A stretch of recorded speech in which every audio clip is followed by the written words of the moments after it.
Windsor's part in the Queen's long farewell was perhaps more intimate than the scenes of grand pageantry in central London. Some who spent the night here said they did so because of their personal connection to her. We've seen her quite a few times. So, yes, it's like we are neighbours. It sounds very cheesy to say that she was a neighbour because that sounds quite personal, but it was. You'll see her driving past on the way to church. We've seen her horse riding in the grounds.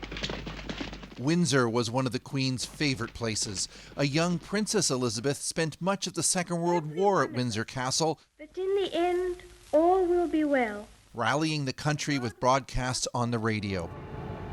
Many years later, when it burned in 1992, she appeared devastated. It was the site of many happy family weddings, but also the saddest occasions.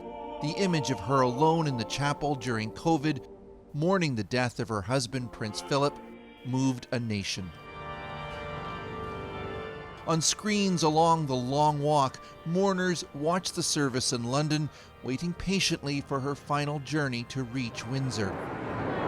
The planes taking off from nearby Heathrow Airport were suspended this afternoon so that the procession could take place in silence. As the casket passed, those gathered were profoundly moved. You know, she's an amazing lady. She's been around all my life. I never met the woman. Why am I upset? I don't know, but I am.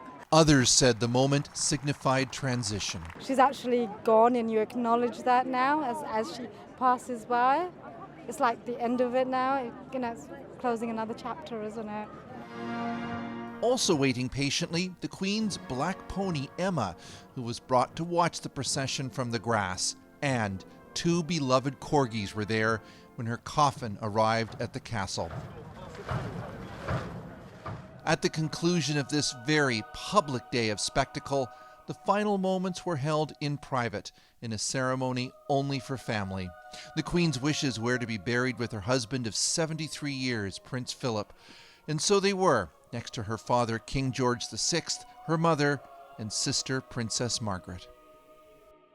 Chris, you had that extraordinary privilege of being in the crowd. What stood out for you? Well, just the number of times, Adrienne, people would tell me that they just thought they'd never see anything like this happen again in their lifetime, and they really wanted to be there to witness it, to be a part of history. In fact, one 15-year-old girl told me that she thought they were going to write books and textbooks about what happened today, and she wanted to be able to tell her kids and her grandkids that she was there. This event was hugely unifying for everyone who was there to witness it, and I think it really made people feel proud. Adrienne. All right. Chris Brown in Windsor, England. Thank you, Chris.